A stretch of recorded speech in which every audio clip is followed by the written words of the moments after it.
My name is Ellen, and at 68 years old, I never expected to find myself living under my son David's roof, let alone being treated worse than the family dog.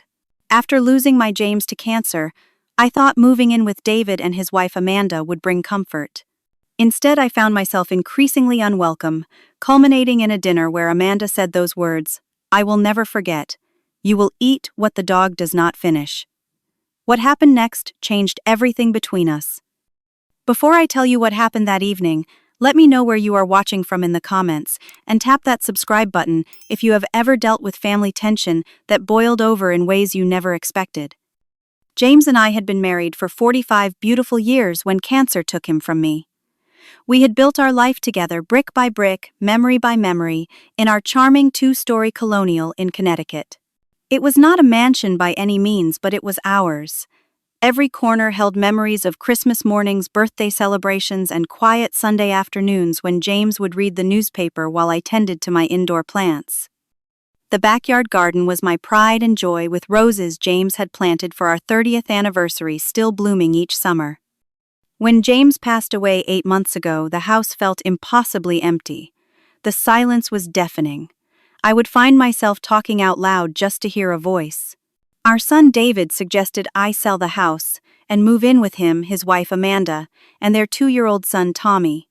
At first I resisted. That house was my last physical connection to James. But the practical side of me knew David was right. The property taxes were high, the maintenance was becoming difficult for me to manage alone, and most importantly, I desperately wanted to be close to my only grandson. David had done well for himself. He owned a technology consulting firm that had grown significantly over the past 5 years. They lived in a beautiful 5-bedroom home in an upscale neighborhood with excellent schools. When I first met Amanda 3 years ago at their wedding, she seemed like a lovely young woman, pretty intelligent, and she appeared to make my son happy. She had worked in marketing before Tommy was born, and I admired her ambition and drive. The early days of our relationship were pleasant.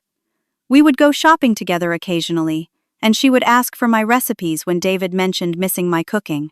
She even called me Mom rather than Ellen, which touched my heart. I thought perhaps I had gained not just a daughter-in-law but a daughter. After much consideration, I decided to sell our family home. The housing market was strong, and I received more than I expected. David suggested I invest a portion of the proceeds in his business, which was expanding and needed capital.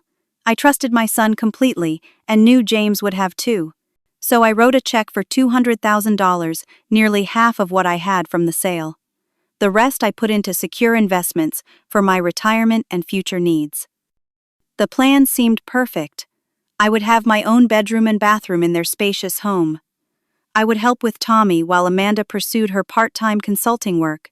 I would contribute to household expenses and occasionally cook meals I knew David loved from his childhood. In my mind, it would be a mutually beneficial arrangement filled with family togetherness. The first few weeks were wonderful. Tommy and I bonded immediately. At 2, he was curious about everything, and I delighted in reading him stories and taking him for walks around the neighborhood. I was careful not to overstep my bounds with Amanda, always asking before doing anything with Tommy or making changes to their routines. But slowly, almost imperceptibly at first, things began to change. Amanda would rearrange the toys I had organized with Tommy. She would rewash dishes I had already cleaned. Small comments began to slip into conversations. "Tommy likes his sandwiches cut into triangles, not squares, Ellen. We try not to give Tommy juice after 4, it makes bedtime harder. I already bought groceries for the week. You did not need to get anything." I tried not to take these comments personally. After all, she was Tommy's mother, and every mother has her own way of doing things. I remembered how protective I had been of David when he was little, so I adjusted, trying to follow her preferences exactly. David worked long hours growing his business, often leaving before 7 in the morning and returning after Tommy was in bed. He seemed oblivious to any tension, and on weekends he was so eager to relax and enjoy family time that I did not want to burden him with what seemed like minor issues. As weeks turned into months, Amanda's behavior became more obviously hostile. She began to exclude me from family activities. When her parents visited for a weekend, I was not invited to the restaurant for dinner. We thought you might be tired, Amanda explained afterward, though I had mentioned looking forward to meeting them. She began to monitor my time with Tommy more closely, often finding reasons to interrupt our play sessions. Tommy needs a nap, she would say, even when he was clearly energetic and happy. Or, I need to take Tommy to a playdate, which had never been mentioned before. The comments about my cooking became more direct. This is a bit bland for our taste, she would say, or, we are trying to cut back on carbs after I had made David's favorite lasagna. David would eat enthusiastically anyway, seemingly deaf to his wife's remarks, while I sat there feeling increasingly unwelcome at their table. What hurt most was when Amanda started making comments about my appearance. That blouse is a bit young for someone your age, do not you think, or maybe you should consider coloring your hair, those grays are really showing. Each comment felt like a tiny paper cut.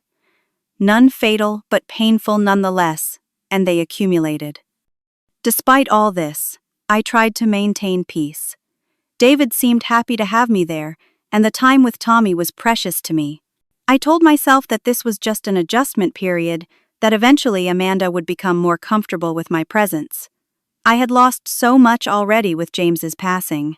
I could not bear the thought of distance from the only family I had left. One Tuesday morning in March, I came downstairs to find Amanda rearranging my collection of framed photos that I had placed on the small table in the guest sitting area. This included my wedding photo with James and several pictures of David growing up. "What are you doing with my pictures?" I asked, trying to keep my voice light. "These do not really match our decor," Amanda replied without looking up. "I think it would be better if you kept these in your bedroom." "But I enjoy seeing them when I have my morning coffee," I explained. "This is a common area, Ellen. We need to maintain a certain aesthetic," she said, as if speaking to a child who could not possibly understand interior design. I watched silently as she carried my precious memories upstairs, relegating them to the confines of my bedroom. It felt symbolic somehow, as if she was trying to erase my presence from the main living areas of the house. That same week, I prepared a roast chicken dinner, something David had always loved.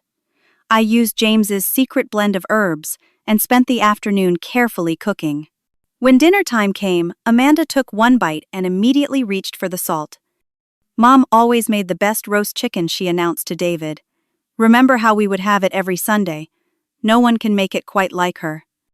David, busy cutting Tommy's food into tiny pieces, just nodded absently. I sat there feeling like a failure, though I knew my chicken was perfectly seasoned. It was not about the food. It was about marking territory. The photo incidents multiplied. When friends visited and asked to see pictures of Tommy, Amanda would pull out albums that conspicuously excluded any images with me in them, though I had been present for many important moments in Tommy's life. "Oh, I did not realize you were there for his first steps," a friend of Amanda's commented once after I mentioned the milestone. "I was actually holding the camera," I explained quietly. Amanda quickly changed the subject, pulling out a different album featuring their recent family vacation to Florida. A vacation I had not been invited to join, though I had helped care for their house and dog while they were gone. The situation with Tommy became increasingly difficult. Amanda began to criticize how I interacted with him. "Please do not pick him up so much, Ellen. You will hurt your back, and it makes him expect to be carried all the time. He does not need another cookie. We do not want him developing bad eating habits." That is not how we pronounce that word. I do not want him learning incorrect speech. Each correction felt like a tiny rejection, not just of me, but of my experience as a mother who had successfully raised a son of my own. Then there were the comments about my eating habits. Amanda was naturally slim and exercised regularly at an expensive gym.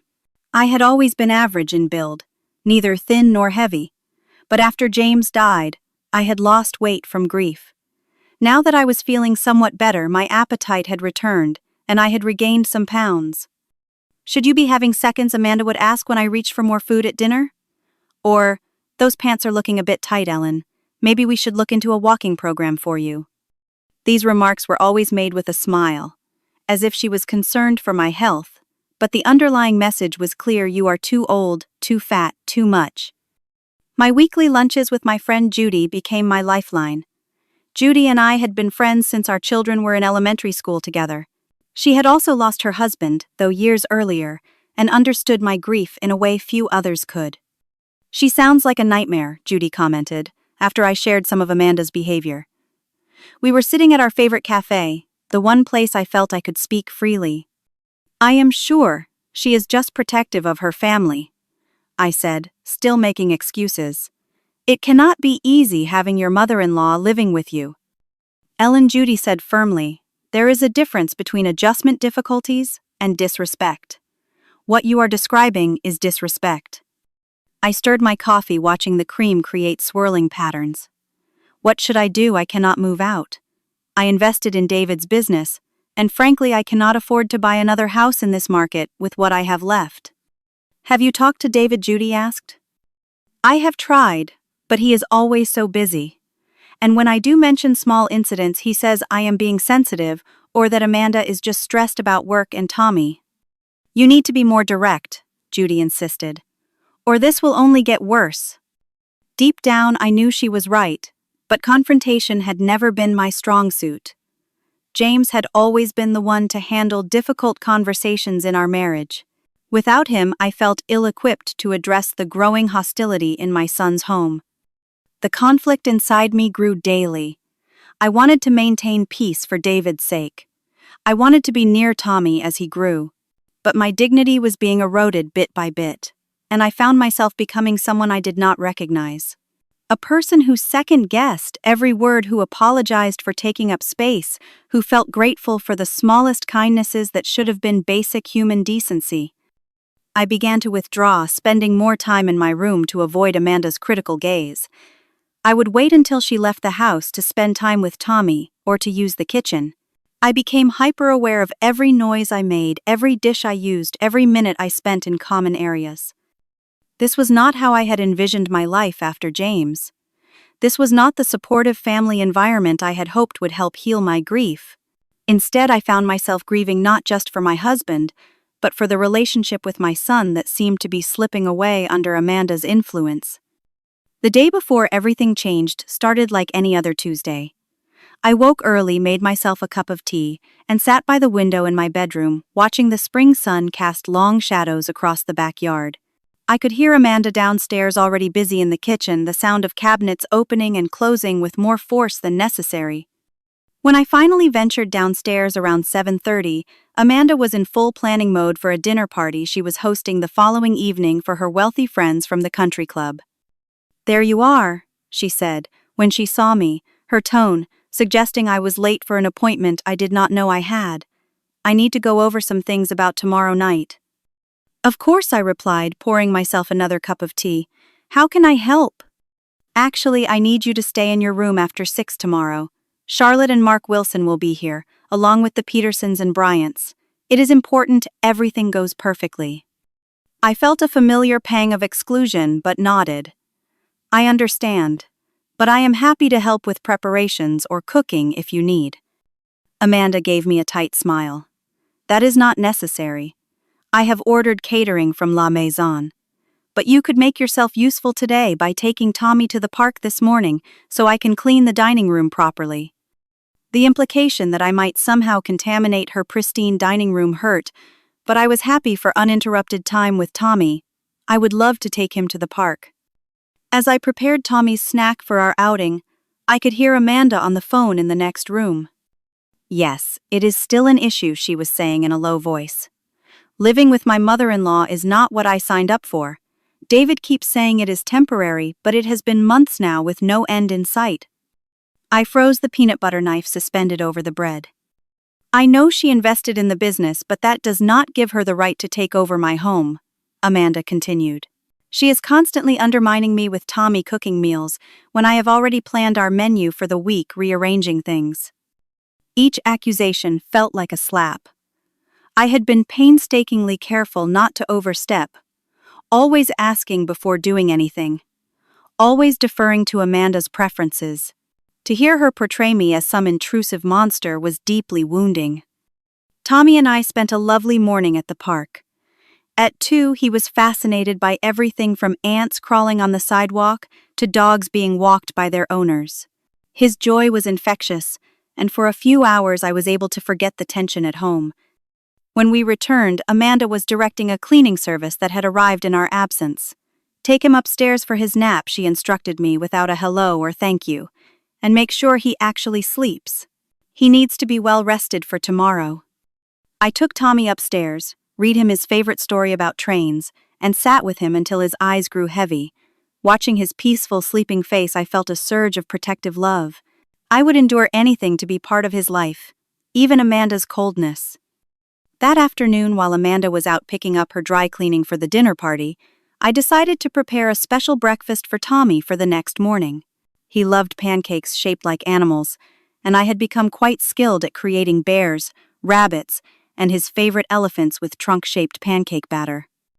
I mixed the batter and stored it in the refrigerator, leaving a note explaining it was for Tommy's breakfast. When Amanda returned, she glanced at the note, opened the refrigerator, and without a word, dumped my carefully prepared batter down the sink. "What are you doing?" I asked, unable to hide my shock. "Tommy is having oatmeal tomorrow. It is better for his digestion," she replied coldly. "Please do not prepare food for him without checking with me first." "I was just trying to make something special for him," I explained, my voice small, even to my own ears. "That is the problem, Ellen. You are always trying to be special, to be the favorite. But I am his mother." The venom in her voice when she said mother made me step back. I retreated to my room fighting tears. I called my sister Martha, who lived in Arizona. Martha had never been a fan of Amanda, having met her only twice, but forming a strong negative impression both times. "You need to get out of there," Ellie, Martha said, after I recounted the pancake incident and other recent tensions. "This is not healthy for you." "Where would I go?" I asked, my voice breaking. "I put money into David's business. I cannot afford my own place right now." "You can come stay with me until we figure something out," Martha offered.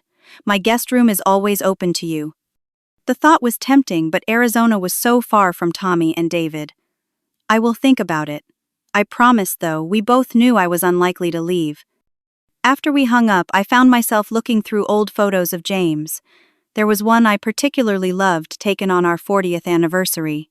James was looking at me instead of the camera, his eyes crinkled with laugh lines, his expression so full of love it made my heart ache to see it now. "I wish you were here," I whispered to the photo. "You would know what to do." James had always been my rock, my compass. He would have stood up to Amanda's behavior immediately, or at least helped me navigate it with more confidence. Without him, I felt adrift, unsure of my place in the world or my own family. That night at dinner, the tension was palpable. David, as usual, was distracted by work emails on his phone. Tommy was fussy, picking at his food. Amanda was short-tempered, snapping at both Tommy and me for minor infractions like using the wrong fork or spilling a few drops of water. As I lay in bed that night, I made a decision. I would try one more time to bring the family together. I would prepare a special family dinner the next night before Amanda's guests arrived. I would make everyone's favorites. David loved my pot roast. Tommy adored my mashed potatoes with the little pools of butter he called lakes. Even Amanda had once complimented my apple pie. Perhaps good food could bridge the widening gap between us. Perhaps a thoughtful gesture would open a door to better communication. Perhaps I could still salvage this living arrangement and my relationship with my son's family. With that plan in mind, I finally drifted off to sleep, unaware that the next day would change everything in ways I could never have anticipated. The next morning, I woke with renewed determination. Today would be different. I would prepare a dinner so thoughtful, so delicious, that it would have to break through the wall Amanda had built between us. I still had access to my own money despite the significant investment in David's business, so I decided to splurge on premium ingredients. First, I needed to check if Amanda had specific plans for our family dinner before her guests arrived. I found her in the kitchen already making lists for her evening soiree. "Amanda," I began carefully, "I was thinking of making a special family dinner before your guests arrive tonight. Just something simple for us to enjoy together." She looked up from her list, seeming surprised by the offer. After a moment's consideration, she nodded. Fine, but we need to eat by 5:30. The caterers arrive at 6:15 and guests at 7. Perfect, I replied, trying not to show how pleased I was that she had agreed. Is there anything in particular you would like? Nothing heavy, she said dismissively. And remember, Tommy needs to be in bed by 7:30. It was not enthusiastic approval, but it was enough. I spent the morning planning the meal, then drove to the specialty market across town. I selected the freshest vegetables premium potatoes for mashing and splurged on 4 beautiful ribeye steaks from the butcher section. At $60 for the steaks alone, it was more than I would normally spend, but this dinner felt important, symbolic even. I also picked up ingredients for my apple pie, choosing firm Granny Smith apples and splurging on premium cinnamon. The total bill came to nearly $100, a significant amount from my monthly personal budget, but worth it if it could help heal our family dynamic. When I returned home, Amanda was out with Tommy, having left a note that they were at a playdate and would return by 4. This gave me plenty of time to prepare everything. I marinated the steaks in my special blend of herbs and Worcestershire sauce, just as James had taught me decades ago. I peeled and chopped potatoes, prepared the vegetables for roasting, and assembled my pie, creating a lattice top that I knew Tommy would find fascinating. By 4:30, the house was filled with delicious aromas.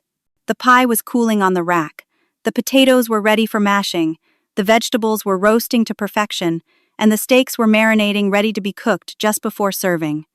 When Amanda returned with Tommy, his eyes widened at the smells coming from the kitchen. "Grandma cooking," he exclaimed, running to wrap his arms around my legs. I hugged him tight, savoring his unconditional affection. "Yes, sweetheart. Grandma made all your favorites for dinner." Amanda surveyed the kitchen, her expression unreadable.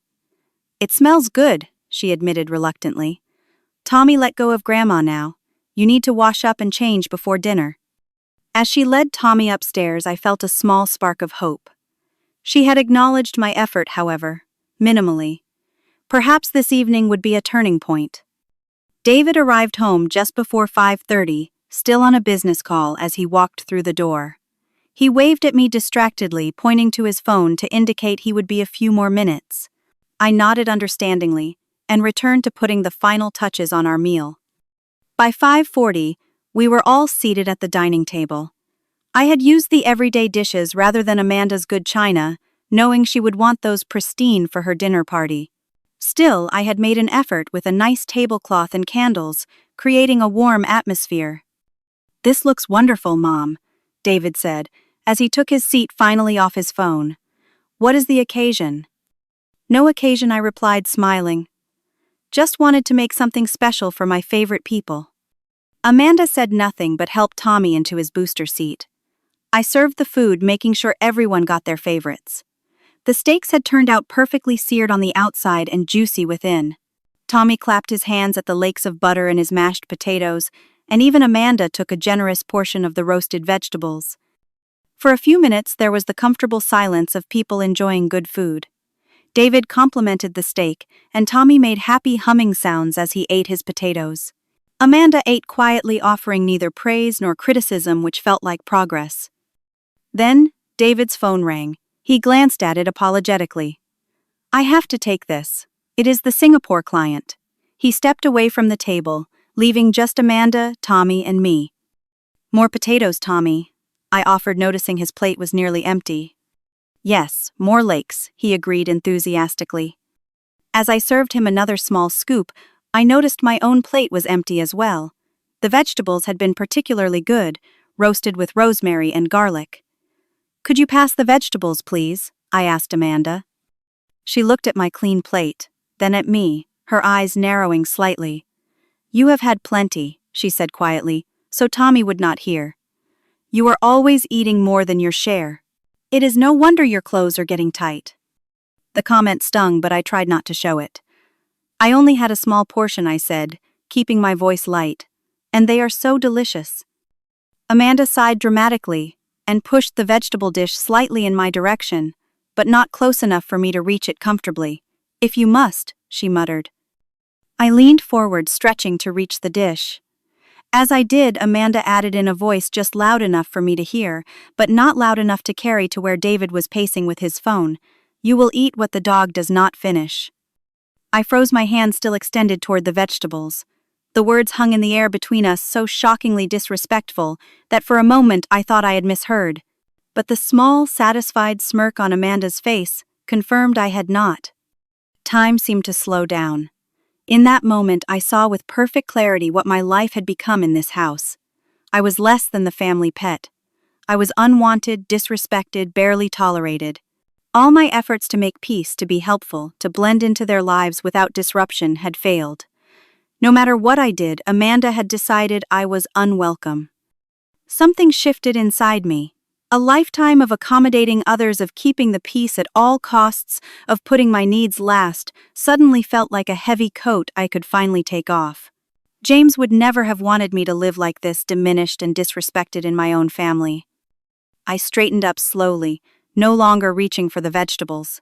Instead, I looked directly at Amanda, holding her gaze, until she looked away, uncomfortable with my sudden steadiness. David returned to the table, oblivious to what had just transpired. "Sorry about that," he said, retaking his seat. "Where were we?" Neither Amanda nor I answered. Tommy continued eating happily, unaware of the tension between the adults. David, sensing something was off, but not understanding what, looked from me to Amanda questioningly. And then I did something that surprised even myself. I stood up slowly, my chair making a soft scraping sound against the hardwood floor. Without a word, I walked around the table to where Amanda sat. Her steak, the $60 ribeye I had carefully selected and prepared, was barely touched.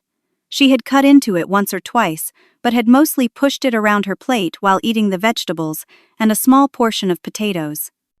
"Mom, what are you doing?" David asked, confusion evident in his voice.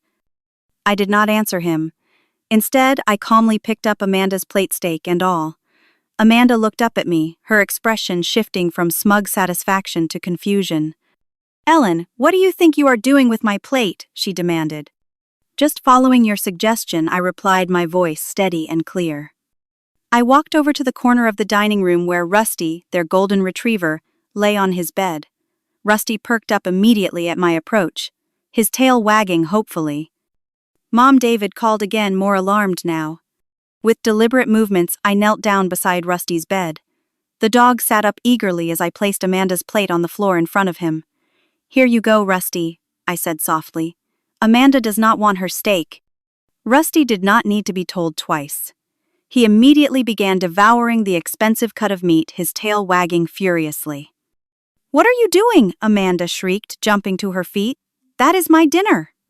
I stood up and turned to face her, feeling strangely calm, despite the storm I knew was coming. "You said I would eat what the dog does not finish," I explained evenly. "I am just making sure there is nothing left for me to eat." The room fell silent, except for the sound of Rusty happily consuming the steak. David looked between Amanda and me, his expression moving from confusion to dawning comprehension. "What is Mom talking about, Amanda?" he asked quietly. Amanda's face flushed red. "Your mother is being ridiculous. I never said that." "Yes, you did." I countered, still in that same calm voice that seemed to be coming from somewhere outside myself. "You also said I am always eating more than my share, that it is no wonder my clothes are getting tight." Mom would not say that, David said, but there was doubt in his voice now. "Oh, there is plenty more she has said when you are not around." I continued, feeling years of hurt and frustration finally finding release. That I am taking over her home, that I am trying to undermine her with Tommy, that I am a burden you keep saying is temporary but with no end in sight. David's eyes widened. He turned to Amanda. "Is this true?" "She is exaggerating," Amanda insisted, but her voice lacked conviction. "Ellen has been overly sensitive since she moved in. Everything I say gets twisted." "Really?" I asked. "Was I being overly sensitive when you threw away the pancake batter I made for Tommy yesterday? Or when you told me to stay in my room during your dinner party? Or when you rearranged my photos because they do not match your decor?" David looked increasingly disturbed. "Amanda, have you really been treating my mother this way?" Before Amanda could respond, Tommy's small voice piped up from his booster seat. "Daddy, why is Mommy mean to Grandma?" The innocent question hung in the air.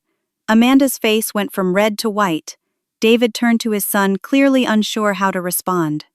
"Mommy not let Grandma make pancakes," Tommy continued, unaware of the tension his words were creating. "Mommy say Grandma old and fat." Amanda snapped. "That is enough." But the damage was done. David stood up slowly, his expression hardening. "Amanda, can I speak with you in the kitchen now?" As they left the dining room, I went to Tommy and helped him down from his booster seat. "How about we go upstairs and read a story while Mommy and Daddy talk?" I suggested gently. Tommy nodded eagerly, always happy for story time. As we climbed the stairs, I could hear raised voices from the kitchen, David's normally calm tone uncharacteristically angry. I read Tommy 3 stories, focusing all my attention on making the characters come alive with different voices, trying to shield him from the argument downstairs. After the 3rd story, he fell asleep, clutching his favorite stuffed elephant. I tucked the blanket around him and quietly left his room. In the hallway, I could still hear David and Amanda arguing. I went to my bedroom and closed the door, not wanting to eavesdrop, but unable to completely block out the sound of their voices. I sat on my bed feeling strangely detached from the chaos I had unleashed. I had never been one for confrontation. James had always said I would agree the sky was green if it meant avoiding an argument. But something in me had snapped when Amanda made that comment about the dog's leftovers. Some long-dormant sense of self-respect had awakened. Hours passed. The arguing downstairs stopped eventually. I heard the caterers arrive then, Amanda's dinner guests. From my window, I could see elegantly dressed couples arriving, greeted by Amanda at the door, her perfect hostess smile in place, as if nothing had happened. David did not join the dinner party. I heard his footsteps in the hallway, pausing outside my door, as if considering whether to knock, then continuing to what I assumed was his home office at the end of the hall. I did not sleep that night. I sat in the armchair by my window watching as the dinner guests departed around 11. Then, as the lights downstairs were extinguished one by one, I thought about calling Martha or Judy but decided against it. This was a situation I needed to process on my own first. Around midnight, I heard soft footsteps in the hallway again, followed by a gentle knock on my door. Mom, David's voice was soft. "Are you awake?" I opened the door to find my son, looking exhausted, his eyes red-rimmed. "Can we talk?" he asked. I nodded and gestured for him to enter. We sat together on the edge of my bed, reminiscent of the many times we had sat just like this, when he was a boy, discussing school problems or friend troubles. "I had no idea," he began, his voice rough with emotion. "Why did not you tell me she was treating you this way?" "I tried in small ways," I replied gently. "But you were always so busy, and I did not want to cause problems between you two." "So you just suffered in silence?" he asked, sounding both sad and frustrated. "I thought it would get better," I admitted. "I thought if I just tried harder, was more helpful, less intrusive, she would accept me." David shook his head, looking down at his hands. "That is not how acceptance works, Mom. You should not have to make yourself smaller to fit into someone else's idea of who you should be." His words struck me deeply. That was exactly what I had been doing. Making myself smaller, taking up less space, becoming less me, in hopes of being more acceptable. "What happens now?" I asked quietly. David sighed heavily. "I do not know. Amanda and I have a lot to work through, but I want you to know that this is your home too. You belong here. I will make that clear to Amanda." I reached out and squeezed his hand. "Thank you for believing me." He squeezed back. "Get some rest, Mom. We will figure this out tomorrow." After he left, I finally lay down, though sleep still eluded me. I kept replaying the moment I had fed Amanda's steak to Rusty. It had not been an act of anger, strangely enough. It had been an act of liberation, of finally standing up for myself, of refusing to be treated as less than. As dawn broke, I heard Tommy stirring in his room. I got up, washed my face, and prepared to face whatever the new day would bring. The next morning, I found David already in the kitchen when I came downstairs. He was making coffee, something I had rarely seen him do since I moved in, as I usually handled breakfast preparations. "Morning, Mom," he said, offering me a mug. "Amanda is still in bed." I accepted the coffee gratefully, having had little sleep. And Tommy, still sleeping. He was up a couple of times in the night. I think he sensed the tension. We sat at the kitchen island, sipping our coffee in silence for a few moments. The house felt unnaturally quiet, as if holding its breath. "I want to apologize," David finally said, looking directly at me. "I should have been paying more attention. I should have seen how unhappy you were." "You have been busy with work," and Tommy, I said, not wanting him to feel guilty. "That is no excuse," he insisted. "You are my mother. After everything you and Dad did for me, the least I owe you is respect and a safe place to live." His mention of James brought unexpected tears to my eyes. "Your father would be disappointed in me," I admitted. "He always told me I needed to stand up for myself more." David reached across the island and squeezed my hand. "Dad would be proud of what you did yesterday. It took courage." "It took a $60 steak," I replied, attempting humor through my tears. David smiled slightly. "Worth every penny, in my opinion." We were interrupted by the sound of footsteps on the stairs. A moment later, Amanda appeared in the kitchen doorway. She was fully dressed and perfectly groomed as always, but there was a tightness around her eyes that betrayed her lack of sleep.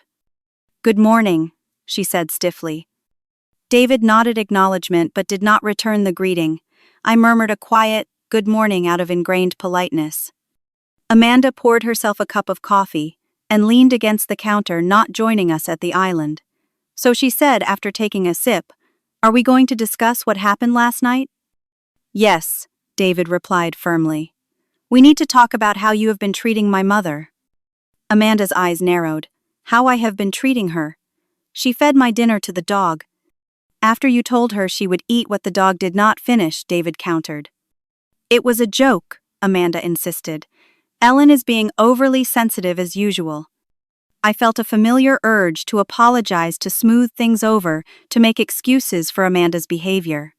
But the memory of her smirk when she had made that comment stopped me. It had not been a joke. We all knew it. "It was not a joke," I said quietly but firmly.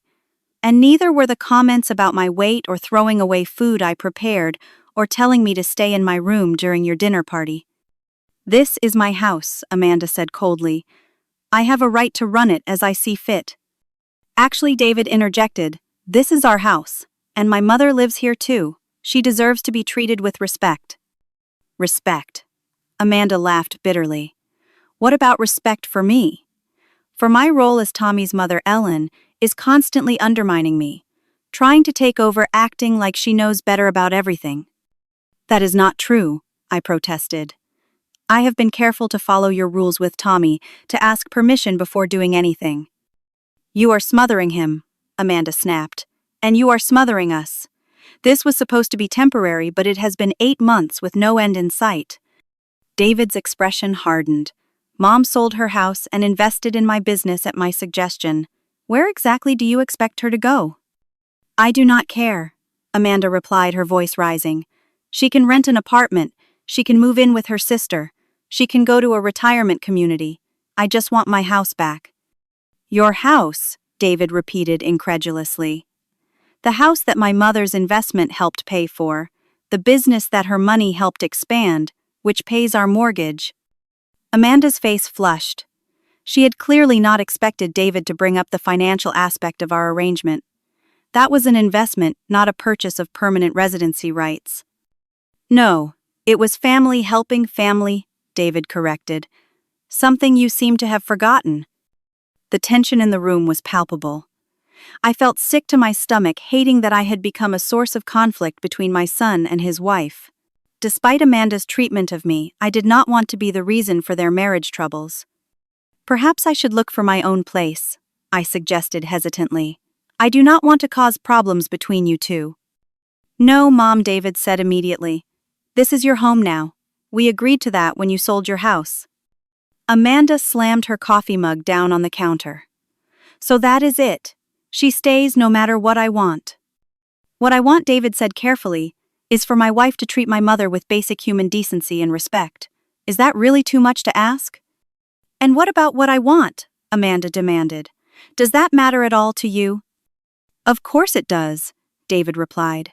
But not when what you want involves treating my mother like an unwelcome guest in her own home." Amanda's expression turned cold. "I see. Well, let me make this very simple for you, David. Either she goes or I go." The ultimatum hung in the air. David looked stunned, as if he had not expected Amanda to take such a dramatic stand. "You do not mean that," he said after a moment. "I absolutely do," Amanda replied. "I cannot live like this anymore. Choose." I could not bear to see my son forced into such an impossible position. "David, please," I began. "I can find somewhere else to live. I do not want to come between you and Amanda." David held up his hand to stop me. "No, Mom. This is not your decision to make." He turned back to Amanda. "I cannot believe you are making me choose between my wife and my mother." "Believe it," Amanda said coldly. "What is it going to be?" David took a deep breath. When he spoke, his voice was steady and resolved. "If those are my only options, then I choose my mother." Amanda's mouth fell open in shock. Clearly she had not expected this response. "You cannot be serious." "I am completely serious," David replied. "My mother has never been anything but supportive and loving.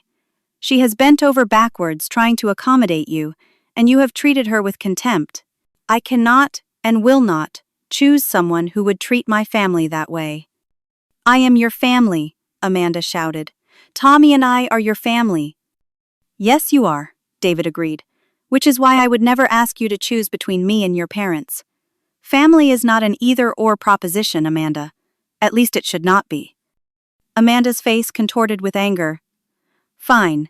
If that is how you feel, I will pack my things. Tommy and I will stay with my sister until you come to your senses." "Tommy stays here," David said firmly.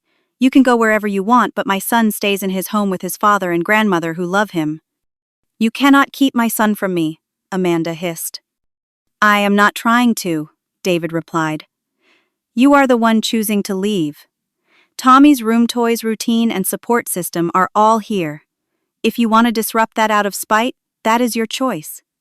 Their argument was interrupted by the sound of small footsteps on the stairs. A moment later, Tommy appeared, rubbing his eyes sleepily.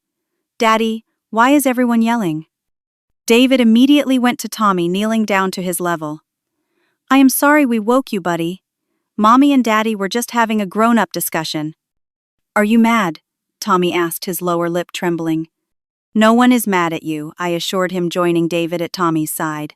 "Sometimes grown-ups have disagreements, but we all love you very much." Amanda stood frozen by the counter, watching the three of us.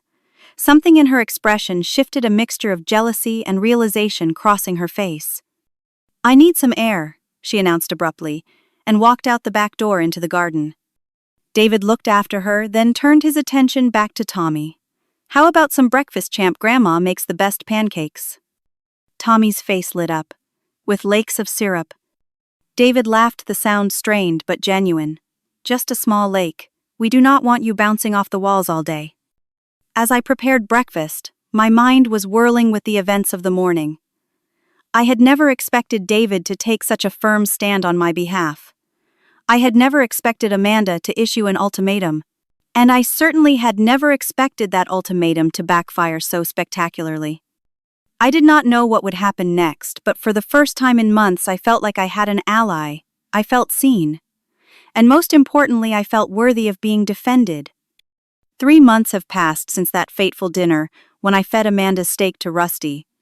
Life has changed dramatically, in ways I never could have anticipated. I now live in a cozy 2-bedroom apartment about 10 minutes from David's house. It is not large, but it is mine, filled with my treasured photos and furnishings from the house James and I shared. My beloved plants line the windowsills, and I have even started a small container garden on the balcony. The transition was not easy. After that confrontational morning, Amanda did temporarily move to her sister's house, taking Tommy with her despite David's objections. Those first few weeks were chaos, with lawyers involved and accusations flying from both sides. During that difficult time, I offered to move out anyway, hoping it might facilitate reconciliation between David and Amanda. But by then, David had seen a side of his wife that he could not unsee. Her willingness to use Tommy as leverage, her complete disregard for my feelings and well-being, and her refusal to compromise had fundamentally changed how he viewed her and their marriage. "This is not just about you anymore, Mom," he explained one evening as we sat in his kitchen reviewing apartment listings. "This is about the kind of relationship I want to model for Tommy. I do not want him growing up thinking it is okay to treat people the way Amanda treated you." The divorce proceedings are still ongoing, complicated by the business finances and custody arrangements. David and Amanda have agreed to shared custody, with Tommy spending weekdays with David and weekends with Amanda. I help with childcare when Tommy is with David, picking him up from preschool and spending those precious afternoons with him until David returns from work. My relationship with David has deepened through this ordeal. We have had long conversations about our family, about James, about David's childhood, and about the future. He has apologized repeatedly for not noticing how unhappy I was in his home, and I have assured him repeatedly that the blame lies primarily with Amanda's behavior, not his obliviousness. "Dad would be proud of how you have handled all this," David told me recently. "He always said you were stronger than you knew." James was right, as he often was. I have discovered reserves of strength I never knew I possessed. At 68, I am starting over in many ways. New home, new routines, new understanding of my own worth. It is frightening at times, but also exhilarating. My circle of support has expanded. Judy still meets me for weekly lunches, now full of laughter rather than commiseration. My sister Martha visited for 2 weeks to help me settle into my apartment. I have even joined a book club at the local library, making new friends with women my age who have their own stories of resilience and reinvention. Tommy has adjusted well, all things considered. Children are remarkably adaptable, and David has been careful to speak respectfully about Amanda in Tommy's presence, regardless of his personal feelings. Tommy loves visiting my apartment, especially since I have set up a special corner just for him with toys, books, and an easel for his budding artistic talents. As for Amanda, we maintain a distant but civil relationship for Tommy's sake. She is not the person I would have chosen for my son, but she is my grandson's mother, and that connection is permanent. I have learned to set firm boundaries with her while still acknowledging her importance in Tommy's life. There are still difficult days, of course. Days when I miss James so acutely it feels like a physical pain. Days when I worry about the future and whether I made the right choices. Days when I wonder what might have been if I had stood up for myself sooner. But there are also wonderful days. Days when Tommy runs to me with a drawing he made just for Grandma. Days when David and I laugh over family stories until tears stream down our faces. Days when I look around my small but perfect apartment and feel a sense of peace and ownership that had been missing during my time in David's house. Last Sunday I hosted dinner in my apartment for the first time. David and Tommy came, of course, along with Judy and her husband and a couple from my book club. My dining table barely fit everyone, but somehow that made it more intimate, more special. As I looked around at the faces of these people who had chosen to be in my life, who valued me for exactly who I am, I felt a profound sense of gratitude. The journey to this moment had been painful at times, but necessary. Standing up for yourself is not always dramatic. Sometimes it is as simple as feeding a steak to a dog, but the ripple effects of that one act of self-respect can transform your entire life. I wish I had learned that lesson earlier, but perhaps some wisdom can only be earned through experience. What I know now with absolute certainty is that you are never too old to set boundaries, to demand respect, to create a life that honors your worth. James always knew that about me. Now I know it too. Have you ever had a moment when you finally stood up for yourself after enduring disrespect for too long? How did it change your life? Let me know in the comments below. And if my story resonated with you, please like, subscribe, and share it with someone who might need to hear that it is never too late to reclaim your dignity. Thank you for listening, and remember, sometimes the greatest gift you can give yourself is the courage to say enough.